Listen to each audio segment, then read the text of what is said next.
Today I'm going to be going over basically the top 10 stocks that Robinhood users are currently buying the most this month. Robinhood users are usually newer to the stock market. They're basically getting their feet wet in the stock market and they're starting to learn how to trade.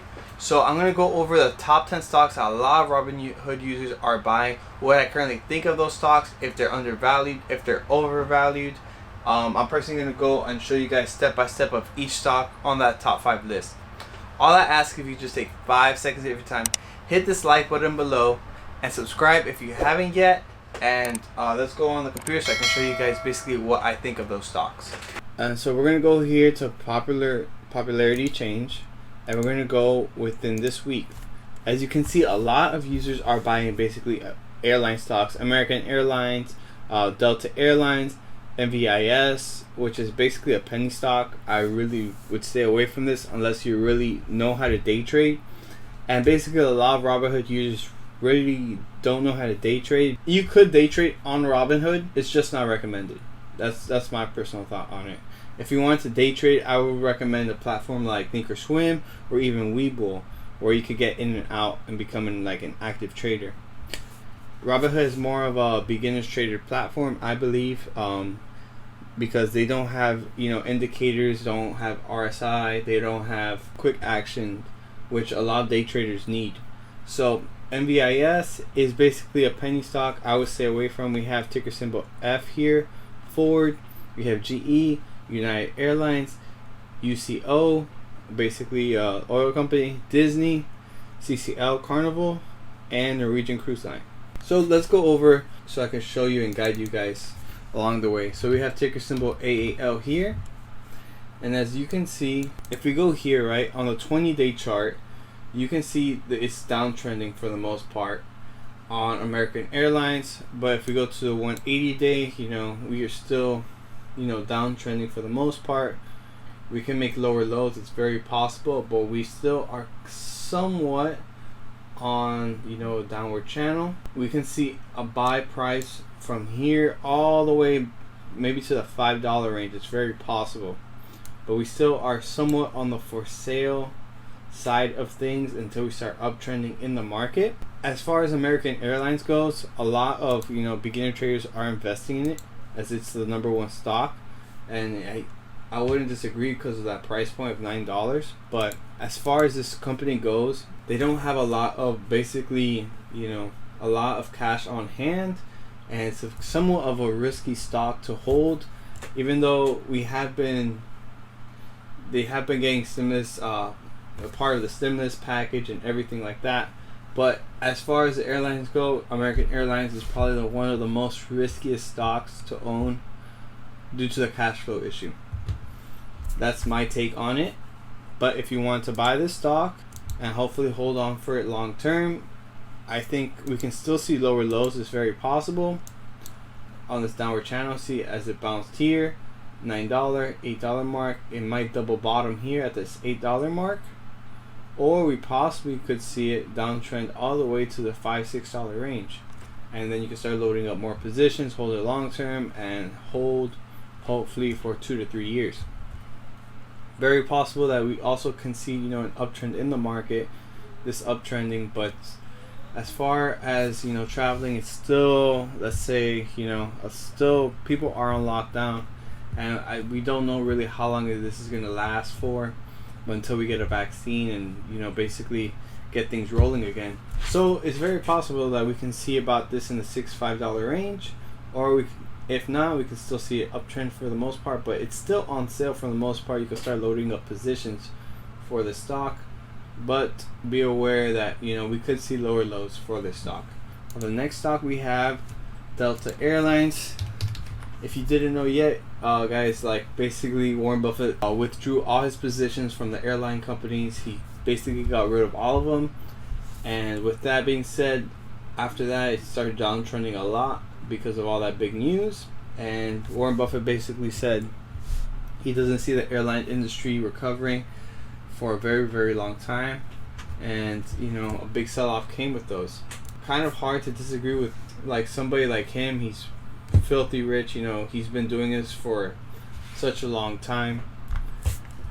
But I do think people still after this whole pandemic ends, I do think people will still want to travel. I personally think that you could probably put a poll on your Instagram, Facebook, whether people would want to travel or not. I still think people would travel once there's a vaccine, and that would take probably 2 years, and then we could probably see a recovery in the airline, cruise line industry, hospitality industry. But until there's a vaccine, and once there's a vaccine, I personally think it's going to be a bit too late to enter into the stock market. So you want to enter basically when everybody's panicking, and that's just my opinion on it. So we have here Delta Airlines, and we're going to go down here with this Fibonacci tool, and you can see how it bounced off the 0 level here. We possibly could see a double bottom for this. It's very possible to see. It's uptrending now as of today, up 6%, but it's pretty much moving sideways. It hasn't been downtrending as much as American Airlines goes. We could see it make lower lows. It's possible. We could see it bounce on the $19 mark, even possibly bounce on, if things get worse, bounce on this $15 mark area, $16 mark area. It's very possible that we see that. Or we can see it, start grinding up slowly, pull back, grinding up slowly. Just what I personally do, if you're a long-term trader, is starting to take small positions little by little. And down this area, once we hit like right below or bounce off this line here, is great times to start taking positions for the long term. And that's my opinion on Delta Airlines, MVIS. And basically MVIS is something I would stay away from. Look at that, 23% down of the day. If you're not a day trader and you don't know what you're really doing for this, people, all these day traders, they're basically wanting to dump all of this on you right here. They want to make the money, on this uptrend here. And this is when the noobs and the beginner and novice traders get in, thinking, oh, we're probably going to see $3. And they just dump it all right here. This is a penny stock. This is basically what day traders use to make money, and a lot of noobs basically get caught in this. If you're starting and beginning to invest, I would stay away from penny stocks like this until you get more experience on it. Maybe start day trading, taking some courses, I guess, in the stock market. The Boiler Room has a really good course for stocks if you want to get into day trading and start paper trading as well, just to get more experience on how things work. I would stay away from MVIS if you are basically going in for long term. This is something you basically lose maybe all your money on. It's something you would stay away from.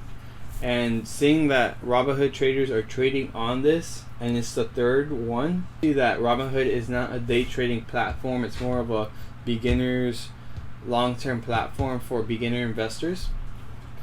Yeah, I would stay away from MVIS. Ticker symbol Ford. I know that I knew their earnings report was going to be terrible.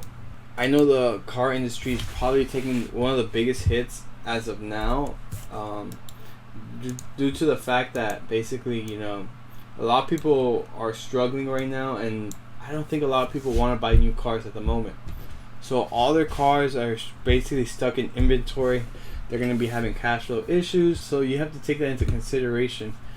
And I was pretty much sure, I was highly doubted that they were going to have really good earnings, especially that people weren't going to be going out as much to be buying, especially a big purchase like that. Yeah, they did not pay dividends out. They cut dividends as well. So, the car industry is going to be probably taking a big hit for the most part. I personally think that. As far as Tesla goes, that's a different story, but I think the car industry is going to be taking a very big hit, and I think we can still see a downtrend in this, pulling back, but I do think we can see Ford dump even bigger. That's my opinion on Ford. I wouldn't hold this too long term, but this is more of a dividends stock to own in that sense. You own it, and for many years you'll getting paid 15 cents off for every share you're owning. which is pretty good. But let's say if you would have bought right here at this $10 range, you know, and now you see it at $4, it kind of defeats the purpose of getting paid dividends and then getting a dividend cut. It kind of, you know, it's double. If you're a long-term investor, you basically just it would be dumb to sell at this price level. You would just be holding it long-term until, you know, 1 or 2 years, and then they get dividends rolling back again. Ticker symbol GE. We might see a double bottom here, and it might be a good time to start adding positions actually for the stock. As if it bounces off here, right? It would be a good time to start loading up positions with a stop loss right here, and hold it long term for a nice swing trade. That's a very high possibility that we can see. But GE has been downtrending, you can see, for the most part, and especially after this big sell-off here at $13, hit that $5.99 range, and basically double bottomed right there at that same spot. I mean, personally, I think it's a good time to swing trade the stock. Even though it's downtrending, it's very likely that we could see possibly, you know, it bounce up before us going back down, or we could start uptrending from here. I would personally stay away from GE unless you wanted to swing trade the stock, you know, basically buy low here, so maybe around this $7 mark, hopefully $6.80 to $7, or even higher here. Start taking small profits little by little, and then have a stop loss right here at around $5.90. That would be my opinion on it. But I personally would stay away from GE as a long-term investment. That's just my thoughts on it personally. You know, we can still see it maybe bounce here at this 450 mark area. It's good for a swing trade, but as a long-term investment, I would basically kind of stay away from this stock. So now we have United Airlines, ticker symbol UAL. Okay, and you know, we are basically downtrending on this stock. Of course, you know, we have here, we're gonna look down here, and you can see that we might see a double bottom here at the $17 mark, and that'll be a good time to buy and take positions. My personal thoughts on this is that we could see it double bottom here at the $17.80 again. You can see it hit there. Standard deviation channel here, it's been touching, going up, touching. It could possibly go up, you know, and then touch again, or it could start uptrending in the market. We can see it, you know, basically keep bouncing off this level, or if it downtrends on that level, as the standard deviation is still downward trending, it's quite a possibility that we can see the $17.80 mark again, see a double bottom, and then uptrend again in the market. Or we can see it keep bouncing off this level until it starts breaking above and starts upward trending. It's gonna take a couple, or maybe a year or two, for us to start seeing, you know, an uptrend in the market for these airline stocks. It's very unlikely that we just see a very big, you know, uptrend in the market until we get like a vaccine, or basically some stabilization in the market and get things rolling again. You know, we still are going to be, it's going to be grinding up slowly. It's going to take, you know, I would say personally, minimum of 2 years for us to start seeing, you know, normal price targets again. As a long-term investment, I still think it's possible to see lower lows. And if not, we can still see a bounce here at the 17 mark. And that's my thoughts on United Airlines. I'm actually holding United Airlines. I bought a bit higher, but I'm really cool with just holding on to that. I plan on holding United Airlines for like about maybe 3 years. I'm really long term on that stock. Then you have USCO basically. So I know USCO is it's such a crazy stock. I would completely stay away from this stock. If you go to the yearly chart, 601, but you know, you don't realize that, you know, this stock has so many reverse splits, and a lot of beginner traders don't even know what that is. So reverse splits are basically, let's say a normal stock would do a split, but not a reverse split. A split is like, let's say the stock is $200 and you have one share. Well, if they split that stock, if they split that stock 2 to 1, now it's $100 per share, and now you have, instead of one share, you have 2 shares. It's basically the same exact thing, but for reverse splits, it's way worse. So a reverse split is something you don't want to see, and that's what these oil ETFs are doing, and a lot of people don't realize that. A lot of people are like, wow, you bought USO and now it's at $23. Well, that's because they did a reverse split. You know, this is something that I would personally stay away from. You would lose a lot of money on this ETF.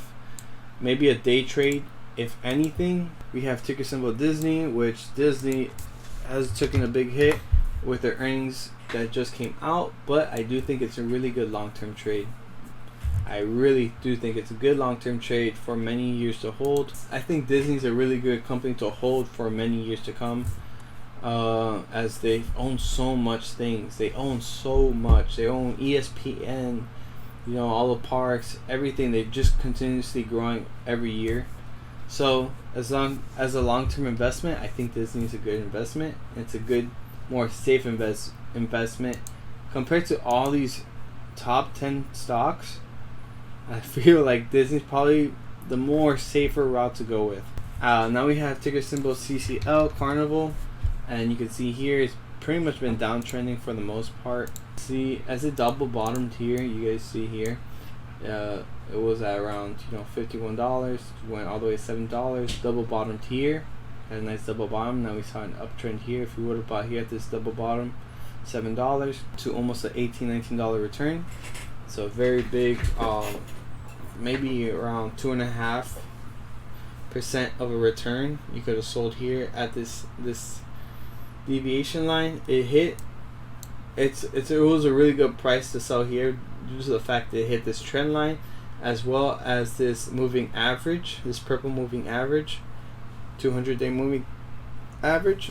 So it was a good time to sell here and sell some positions. Still think the stock is somewhat on sale around anything around this area, around $10 range.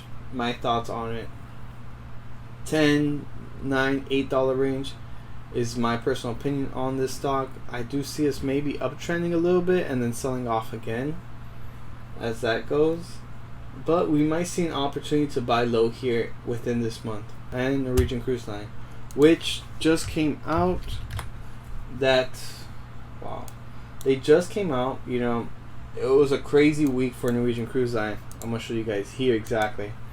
And look at this big drop, right? Huge drop, around 30% from, you know, pre-market all the way to the end of the day. It was a really big drop. Now it's grinding up slowly, but it had a very, very big drop on that day. But I personally think at the moment, this is my thoughts on it, I do think Norwegian Cruise Line is still on sale around anything around here, this area, from this $12 all the way to, you know, this $10 range is a price target I would personally buy at. Not to say that it might go lower. It might, you know, we might see a double bottom again here in the market. As far as maybe $7, we might see it. But I do think it's a buy at this area. It's bouncing off this trend line right here. Let me see here. It is constantly bouncing off this trend line. And if you go here to this 20-day, we still are somewhat on the sale side here. So we might see, you know, we might see it, I would say maybe $13 range here. You know, it's a very good percentage you can make on this. I did buy Norwegian Cruise Line off this big drop here. People think I'm crazy for buying it. But as far as a long-term position, especially that they secured $2 billion, I think the day after, I do expect us to see at least a little bit of an uptrend on it. I can make a few thousand on it. That's my opinion on the Norwegian Cruise Line. It is up about 7% today. So hopefully, if my trade goes right, I can make a couple of thousand on this profit and make a nice swing trade. So that's the top 10 stocks that have been trending for this most part of this month. As of today, I personally think a lot of Robinhood investors are more beginner investors that are just getting used to the stock market and just basically buying low price points. I do think only one stock of that list was pretty much a safe bet for the most part, and all the other ones were mostly, you know, just quick swing trades in my point of view. In my point of view, they're basically, a lot of them were just quick swing trades, quick day trades you want to get in and out, and very not secure for your long-term investor. So hopefully this video helps you out, guys. Make sure to hit that like button and subscribe if you haven't yet, and I'll see you guys on the next video.